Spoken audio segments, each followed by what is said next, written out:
Olá, boa noite. Aqui quem fala é o pastor Hélio Piovesan Filho, sou pastor aqui da igreja, a igreja de Interlagos. Hoje é dia 22/2/2026, estamos aqui no culto da família. Esse culto ocorre todo domingo às 18 horas. Temos o site da igreja, que é o www.igrejadeinterlagos.com.br, e lá você vai encontrar os nossos horários de culto. Tem um botão no canto superior, escrito ao vivo, que você pode participar conosco aqui. Todos os nossos cultos são gravados e disponibilizados no canal do YouTube, Igreja de Interlagos, tudo junto. Estamos também no Instagram e no Facebook, siga-nos lá. Perguntas podem ser encaminhadas ao e-mail faleconosco@igrejadeinterlagos.com.br. Você pode também nos encontrar lá no WhatsApp, né? Está lá na página da igreja o meu número de WhatsApp. Peço que você curta, comente, compartilhe e diga de que lugar que você está nos assistindo. Assim, o algoritmo vai dar relevância no YouTube. Inscreva-se também no nosso canal, acione o sininho das notificações e sempre que você puder, faça algum comentário para que o YouTube perceba que estes vídeos são relevantes. Dito isso, palavras padrão, voltando aqui, queria fazer uma oração com você, para que Deus abençoe os seus ouvidos e abra os seus ouvidos para que essa mensagem surta, tenha repercussão dentro do teu coração. Jesus querido, obrigado por esta noite, esta tarde, noite, Senhor, onde nós podemos nos reunir para compartilhar do teu alimento, da tua palavra, das tuas coisas, Pai. Te agradeço pela tua misericórdia, que sempre nos aborda, a tua misericórdia sempre nos atinge, Senhor. Obrigado, porque o Senhor sempre nos livra do mal. Peço, Deus, que o Senhor abençoe aqueles que estão ouvindo, aqueles que vão ouvir essa mensagem, possam ter em seus corações revelações maravilhosas do teu reino. Eu faço essa oração no nome santo e soberano de Jesus. Amém. O tema que eu trouxe para a gente conversar hoje é andando sobre as águas, que está lá em Mateus, capítulo 14, de 22 a 33. Eliette, se você quiser, eu passo por aqui, tá? Eu consigo passar por aqui, tá bom? Pode deixar que eu cuido de passar aqui. Então, vamos lá. Vou apresentar aqui para vocês. Pronto. Mateus 14. Vou aumentar a letra aqui.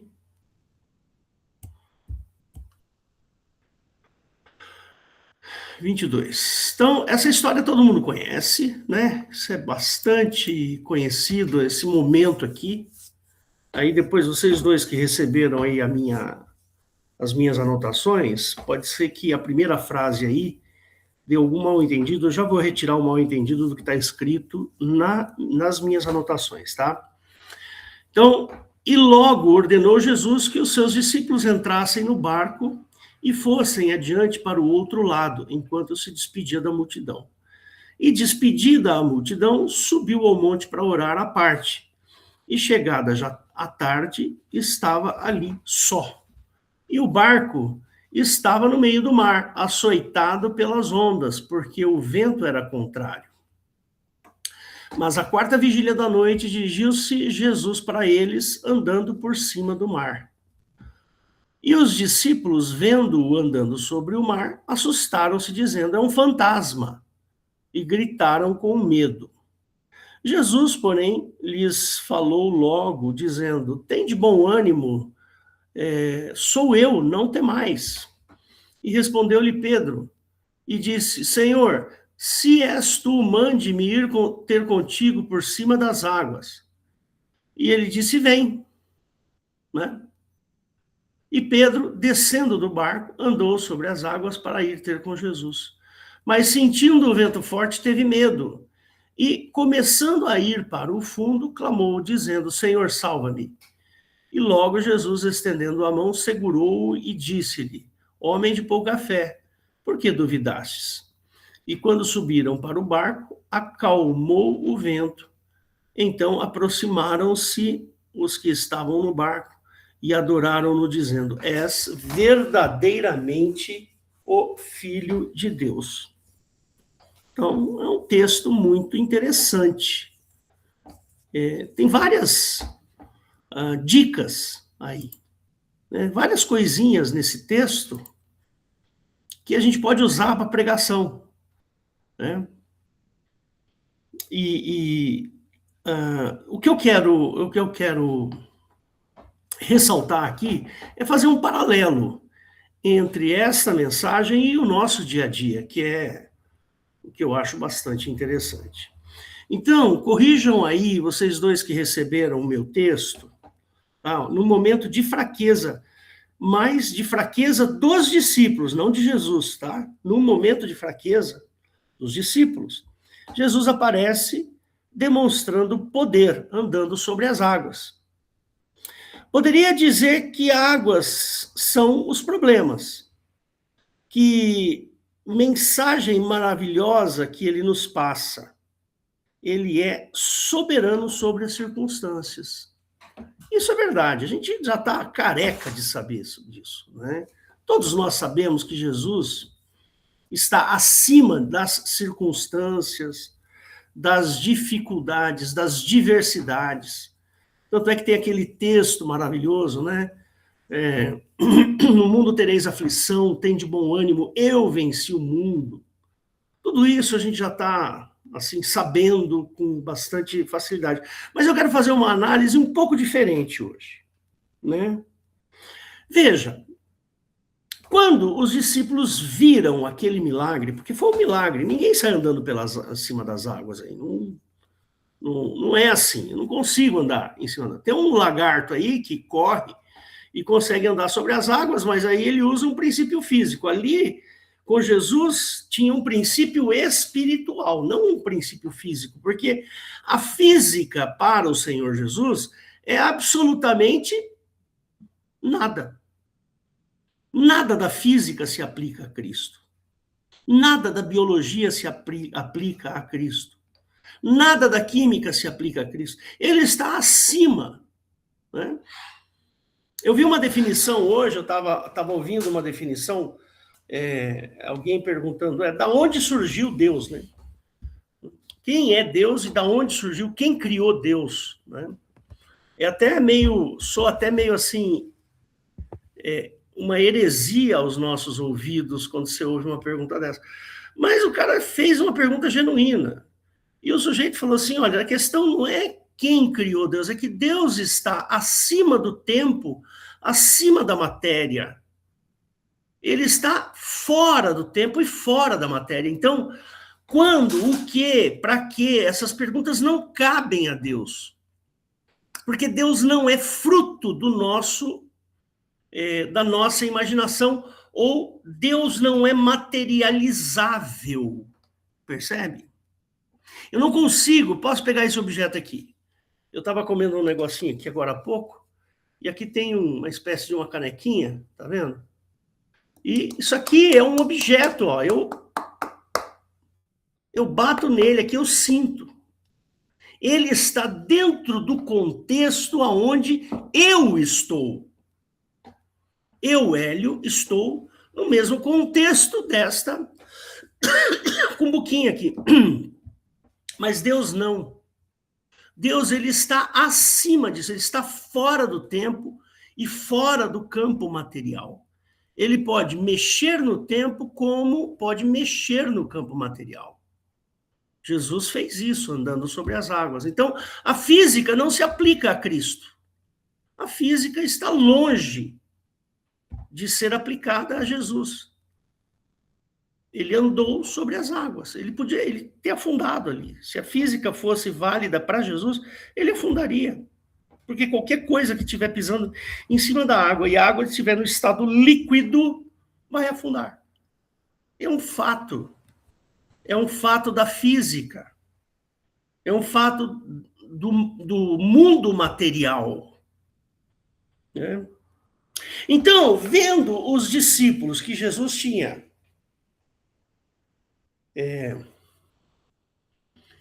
que Jesus estava acima do campo material, do campo físico, eles deviam ter mudado a sua maneira de enxergar as coisas, porque quem é que vê uma pessoa andando sobre as águas aí? Quantas vezes nós vimos uma pessoa andando sobre as águas?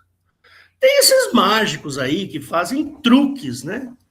Tem um truque que o cara faz que anda sobre a água, mas não está andando sobre a água coisa nenhuma. Ele consegue enganar os nossos olhos, os nossos sentimentos, ouvidos, eles conseguem enganar a gente, e aí a gente acha que está andando sobre as águas, mas não está.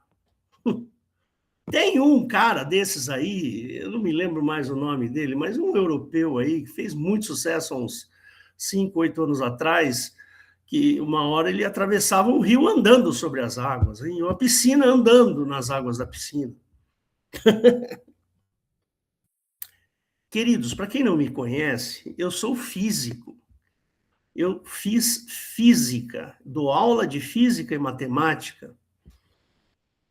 Então não tem como alguém andar sobre as águas. É impossível, a menos que você construa alguma coisa que te faça andar sobre as águas. Sei lá, um sapato especial, repelente de água, ou uma base submersa invisível que se confunda com a água, enfim. Mas Jesus não. A física não se aplica a Cristo. A física, a biologia, a química não se aplica ao Senhor Jesus. Então, os discípulos, eles tinham que ter mudado a sua visão, a sua maneira de pensar naquele instante, que é um fato absolutamente inusitado.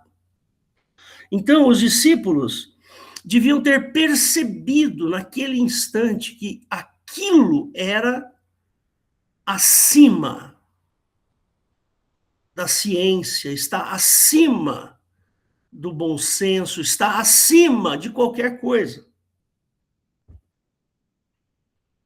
E a gente tem esse hábito, né, de perceber materialmente,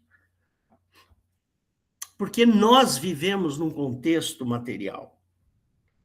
Né? O materialismo, não estou dizendo aquele materialismo, materialismo filosófico, estou falando de materialismo daquilo que é material, daquilo que é físico, daquilo que é matéria, átomos, né? Ligações químicas, moléculas e assim por diante, estruturas moleculares. Jesus está acima disso, mas a nossa mente não. A nossa mente tem dificuldade para entender esse distanciamento entre a física e Cristo. Jesus, no momento em que ele estava andando ali sobre as águas, ele estava dando uma mensagem, falando assim para os discípulos: olha, vocês estão vendo que o que é material é passageiro, eu domino aquilo que é material está sob o meu domínio. Eu é que mando, eu é que ordeno. Se eu quiser sair voando, eu saio voando. Se eu quiser me afundar, eu me afundo na água. Se eu quiser andar sobre as águas, eu ando sobre as águas. Jesus estava dando um recado que ele era o sujeito naquele momento que tinha domínio sobre todas as coisas, visíveis, invisíveis, material, imaterial, espiritual. Jesus estava dizendo: tudo isso aqui vai passar, tudo isso aqui vai acabar. Me olhem de uma outra maneira. É isso que Jesus estava falando. A mente humana, ela faz esta ligação, né, entre o material e o meu sucesso. Você vê, né? Teve um caso lá em Atos, eu não vou me lembrar agora qual é o versículo, talvez os irmãos possam tentar achar aí para mim, mas teve um determinado momento ali em Atos que Paulo estava ele estava em algum lugar lá e ele operou um milagre, né? E um sujeito falou assim: olha, me venda esse poder que vocês têm para eu poder ganhar dinheiro. Vocês lembram desse evento? Alguém pode achar aí para mim? Valdo, Eliette, Weber? Vocês me vendam esse poder, porque eu quero ganhar dinheiro com isso. Né? Teve esse momento aí. A mente humana, ela acha que a vitória e ser vitorioso, vamos dizer assim, ter êxito na vida, está ligado àquilo que é material, aquilo que se consegue financeiramente. Eu estava vendo esses dias, parece que o Elon Musk, para quem não sabe quem é o Elon Musk é aquele sujeito que é dono da SpaceX e o dono da Tesla, um fabricante de automóveis elétricos. E ele fez um movimento esses dias, um movimento no mercado. Ele fez um movimento que foi o seguinte: ele quer juntar a Tesla com inteligência artificial.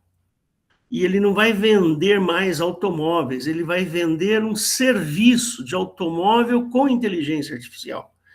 E isso aí fez com que ele conseguisse um aporte financeiro das indústrias que ele comanda de $1 trilhão.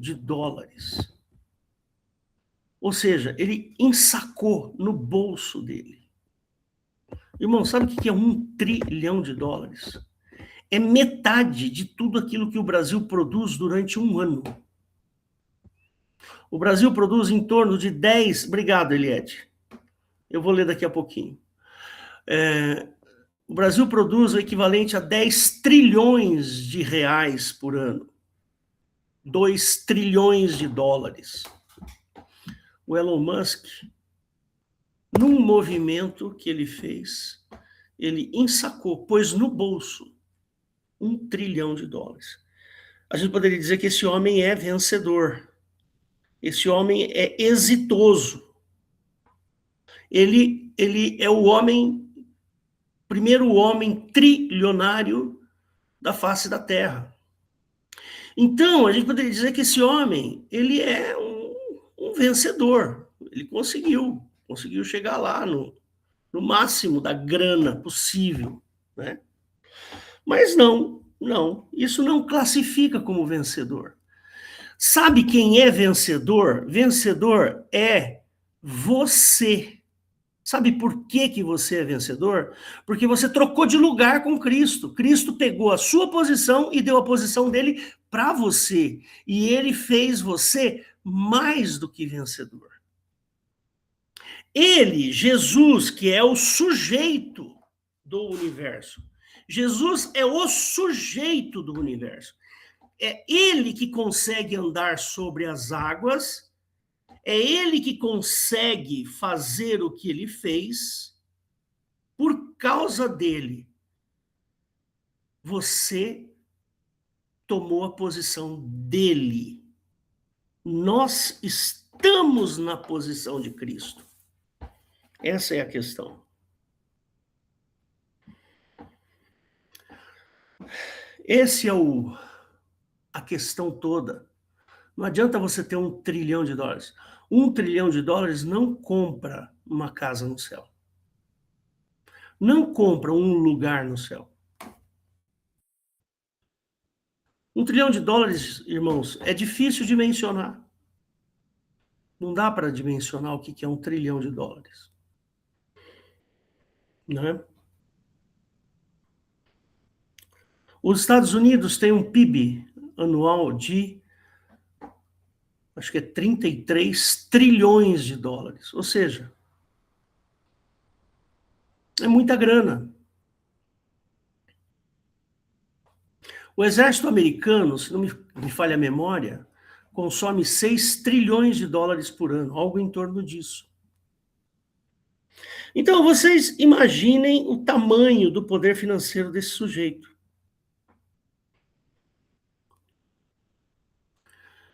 Então, ele é o homem, estou dizendo do Elon Musk, né? Ele é o homem que lutou pela sobrevivência, ele conseguiu a sobrevivência, porque quem tem 1 trilhão de dólares consegue sobreviver, mas não consegue o mais importante, que é estar na posição que nós estamos, na posição de Cristo.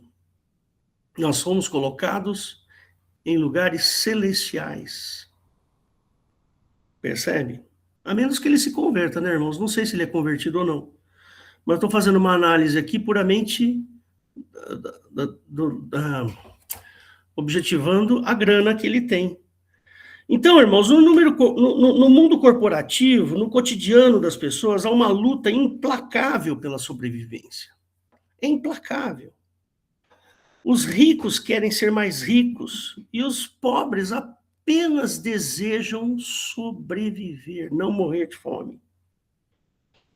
Percebe como que o negócio é maluco, né?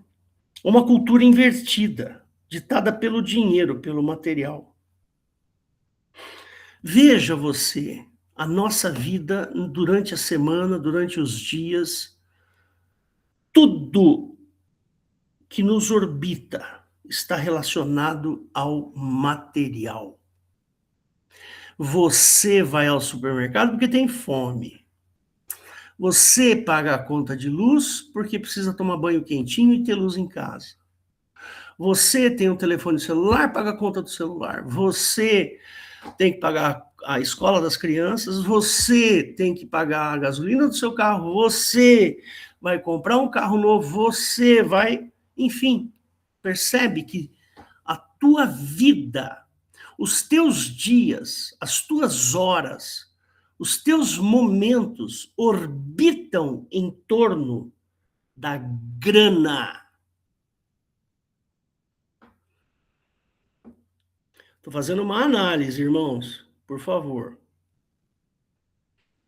Você percebe como o diabo, ele consome o nosso tempo para que nós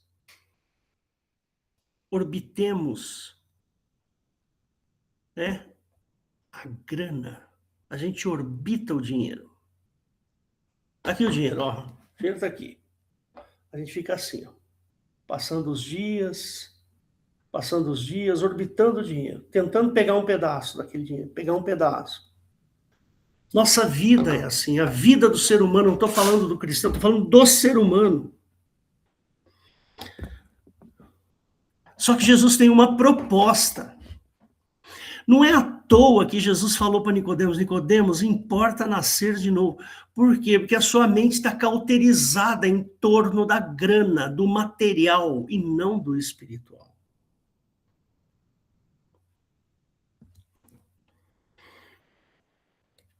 É só você olhar, por exemplo, as propagandas, a mídia, as notícias.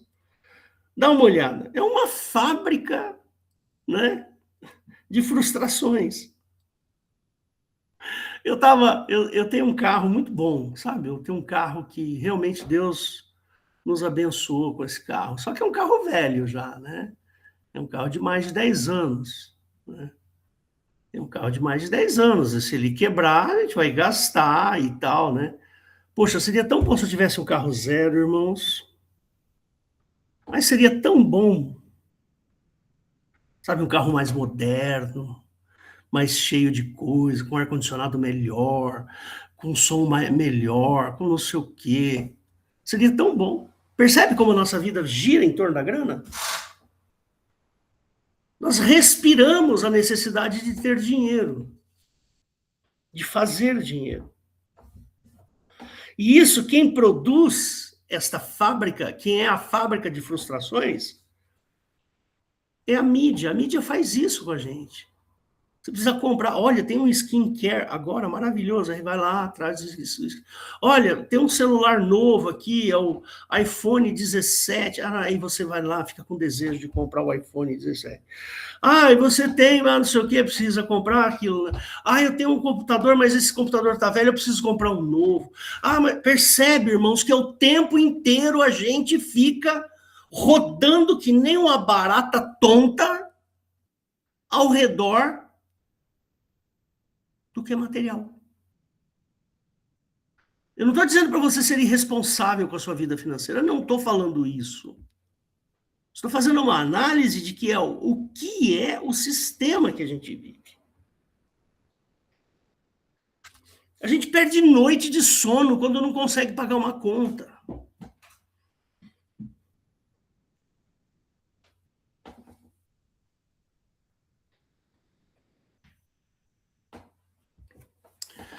Uma frase que é minha, que eu já falei isso há muito, muito tempo atrás. Compra-se o melhor e não o suficiente. A gente nunca tenta satisfazer a nossa necessidade. A gente tenta satisfazer o nosso desejo nas compras que fazemos.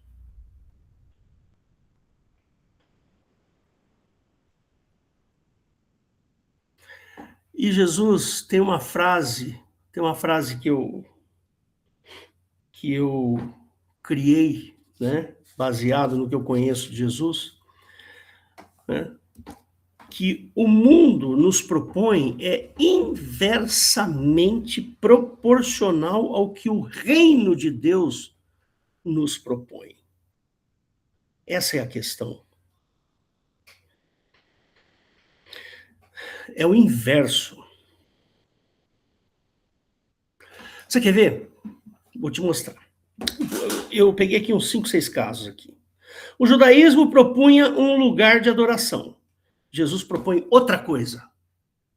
Vai chegar um momento que vocês adorarão ao Pai em espírito e em verdade. Não é nem aqui nem ali.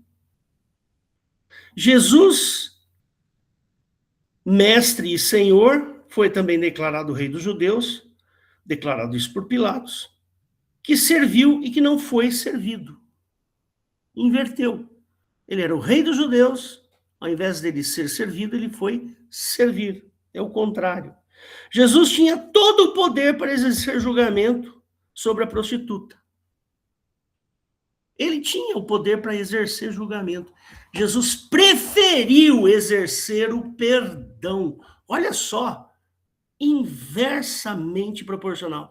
Você sabe o que é inversamente proporcional na matemática? É assim, 2 é o inverso de 1 sobre 2. 10 é o inverso de 1/10. Isso é inversamente proporcional. Entendeu? Qual que é o inverso proporcional de 1/5? É 5. É só você inverter a fração. 1 sobre 5, pega o 5, põe lá para cima e acabou. Isso é matemática básica. Os engenheiros aí podem atestar, por favor. Jesus tinha o poder para exercer julgamento, mas ele não exerceu, ele fez o contrário. Ele inverteu, ele exerceu o perdão. Percebe? Olha que interessante, Jesus, ele nunca busca. Você pode ler o que você quiser a respeito de Jesus.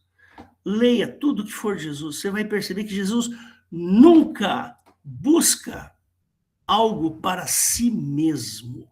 Nunca faz isso.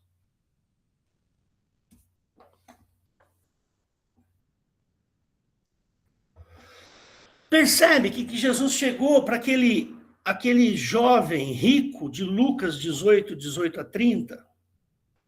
Poderia ser um jovem aí de Wall Street, né? Se você pegar o jovem lá, o mancebo rico, e pegar o Zaqueu, os dois são ricos milionários. Percebe? Tanto o Zaqueu quanto o jovem rico. Só que Jesus tratou de maneira diferente, por causa da intenção do seu coração, por causa da visão espiritual que cada um tinha. Qual era a visão espiritual que o jovem tinha? Mas eu vou ficar sem grana. Como é que eu vou sobreviver depois? Zaqueu não tinha essa visão. Zaqueu falou assim: Senhor Jesus, o que importa é ficar do teu lado, a grana não me interessa. O jovem rico era rico, Zaqueu era rico, os dois ricos, só que um não desprezava o dinheiro, o outro prezava estar ao lado de Cristo. Eu quero estar ao teu lado, Jesus.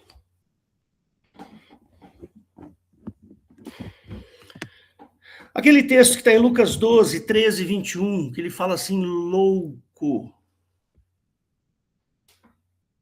esta noite te pedirão a sua alma. O que tens acumulado? Lembra disso?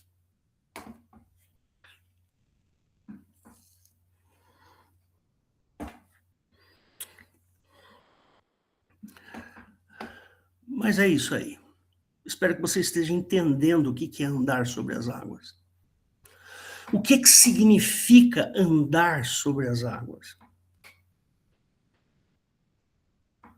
Jesus está fora da física, das leis da física. Jesus está longe disso. Ele despojou, né? Lá nas cartas de Paulo, Jesus fala, Paulo fala, ele despojou, ele falou assim que era Deus, né? Deixou de ser, aí largou toda a sua glória e foi ser um serviçal. E eu pergunto para você, se nós não olharmos para o cristianismo dessa forma, nós estamos vivendo apenas uma religião miserável. Miserável. Né?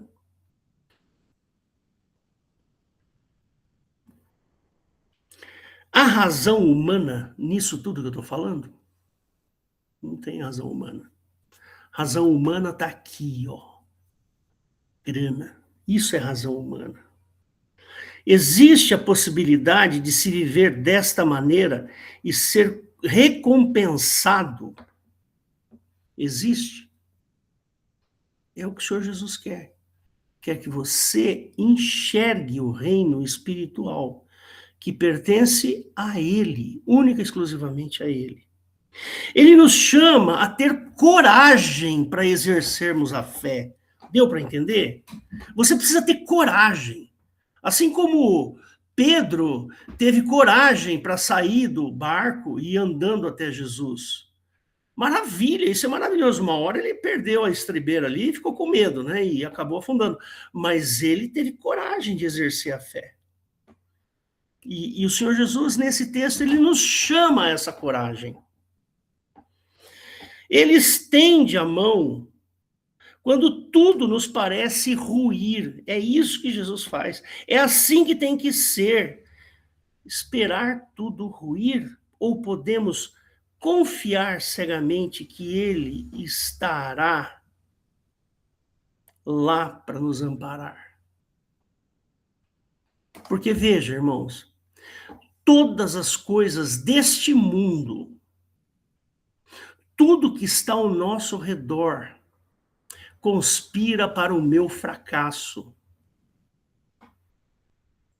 Tudo que tem ao teu lado, todas as coisas materiais que estão orbitando você, tudo isso tem por objetivo fazer você ruir. Mas ele está lá. Ele está lá. Ele quer estender a mão. Basta a gente ter fé. Basta nós sermos corajosos e termos fé. Porque fé demanda coragem. Fé demanda proatividade. Fé demanda um sentimento profundo de amor a Cristo. Isso é fé. Jesus faz uma declaração, no mínimo, muito estranha para Nicodemos em João 3:3. Ele dizia que era necessário, de uma ou outra forma, outra concepção, outra visão, um despojamento que Nicodemos não conhecia. E esse despojamento a gente precisa enfrentar, porque despojar dói. Mudar o meu raciocínio dói. Custa caro para mim. Jesus nos propõe uma nova condição de pensamento e de conhecimento, uma renovação contínua do conhecimento de Deus. Lembre-se que Paulo reputou tudo por escória, por esterco, está em Filipenses 3, de 8 a 12. Depois você vai lá. Você vai lá e lê o que Paulo fez com que tudo ele sabia. Paulo entendeu o que era andar sobre as águas. Já estou quase encerrando aqui, irmãos. Sabe, irmãos, quando a gente reconhece a nossa incapacidade, as nossas impossibilidades, estas coisas renovam a nossa vontade de estar perto do Senhor, perto de Cristo. Quanto mais eu me cerco de razões e explicações científicas, mais eu me distancio de Deus.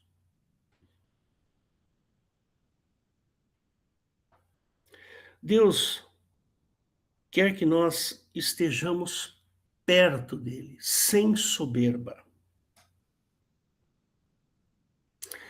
E não se esqueça, irmãos, que ainda vou pregar sobre esse assunto, sobre a questão das obras. Ainda vou falar sobre isso, porque está incutido na nossa cultura, no nosso coração, no nosso jeito de pensar, que ser bonzinho faz você chegar perto do Senhor. Ser bonzinho você faz você se salvar. E não é isso que é a salvação. Né? A salvação não vem pelas nossas obras. Ela vem pela nossa fé. E percebe que fé demanda coragem. Você tem que ser corajoso. Se o desempenho próprio, se o meu desempenho fosse a condição para entrar no reino de Deus, então a obra de Cristo não teria valor nenhum. Nós só entramos no reino de Deus por mérito de Cristo, não meu. Então não precisa fazer nada? Não, você tem que andar em obras, em boas obras, porque Deus preparou as boas obras para que andássemos nelas. Só para isso as boas obras, para a gente andar nelas. Não para salvação. Salvação não. Você não precisa ser bonzinho para entrar no reino, basta ter fé em Cristo. Nunca se esqueça de uma coisa: o medo impede que você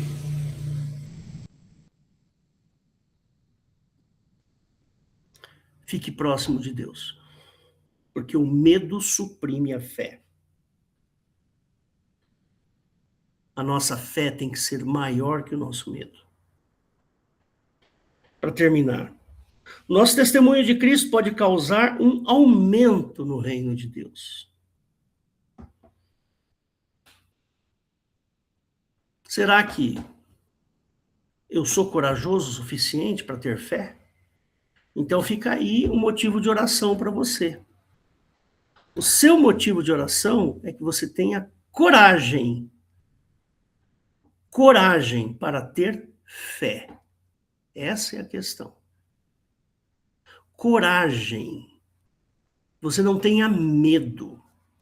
Que você consiga olhar para o mundo material, para o mundo que orbita ao teu redor, como sendo algo desfavorável à vossa fé, à sua fé. Jesus quer que nós tenhamos pensamentos espirituais. Poxa vida, olha, o Senhor me deu um emprego novo. Não para eu ganhar 10 mil reais a mais, não, para que eu conheça as pessoas novas e eu possa testemunhar do Senhor Jesus. O dinheiro é consequência do trabalho. O dinheiro é consequência do que eu faço. Mas se eu conseguir olhar para as pessoas e falar assim, meu, aquele cara precisa tanto de Jesus. Olha que desgraça de vida aquele sujeito vive. Olha que miséria que aquele cara vive. Vou começar a orar por ele. Nós temos que olhar para o mundo físico como sendo algo desfavorável, irmão. Ele não é favorável à nossa vida. O dinheiro é desfavorável à nossa vida. O dinheiro corrompe. O amor ao dinheiro é a raiz de todos os males. Percebe isso? Nós temos que olhar o reino de Deus de outra maneira, de maneira espiritual. Como Jesus olhou naquele momento que ele saiu no meio da praia, saiu andando no meio da água, andando, chegando até perto do barco, e provavelmente tinha muitas ondas, porque estava uma tempestade se achegando. Jesus, ele olhou aquilo, isso é material? É, mas isso não me importa. Isso aqui não me importa. O que me importa é chegar lá e dar assistência aos meus. Foi andando. Percebe como é interessante? Jesus olhou para aquilo e falou, isso tudo aqui é passageiro. Então, deixa eu correr lá para atender o Pedro, para atender o Tiago, para atender o Paulo, o João, para atender todo mundo, porque eles estão lá com medo. Eu os amo e eu quero chegar lá e trazer refresco para eles. Eu quero trazer sossego, eu quero trazer segurança para eles. Jesus olhou com amor. Olha que legal. Pensa bem nisso que eu estou te falando. Bom, eu preciso terminar. Fecha seus olhos que eu vou orar por você. Mesmo que você esteja assistindo pela internet, não tem problema. A oração vale, né? Amém. Jesus, obrigado por essa mensagem. Obrigado, Senhor, porque o Senhor falou conosco, falou com a tua igreja hoje. E eu creio, Senhor, no teu poder. Eu creio, Senhor. Eu tenho fé que o mundo material é podre, envelhece, corrompe, corrói, enferruja. Mas aquilo que nós temos, aquele sentimento que nós temos por ti, Senhor, é eterno. É incorruptível. A nossa fé, ela não vai ser abalada pelas coisas desse mundo, Senhor. Nem a morte, nem a vida, nem mesmo os anjos, nada isso vai abalar o meu relacionamento contigo, Senhor. E eu te agradeço por isso. E peço, Senhor, que o Senhor atinja as pessoas que assistirem esse vídeo. Eu peço em nome do nosso Senhor Jesus Cristo. Amém.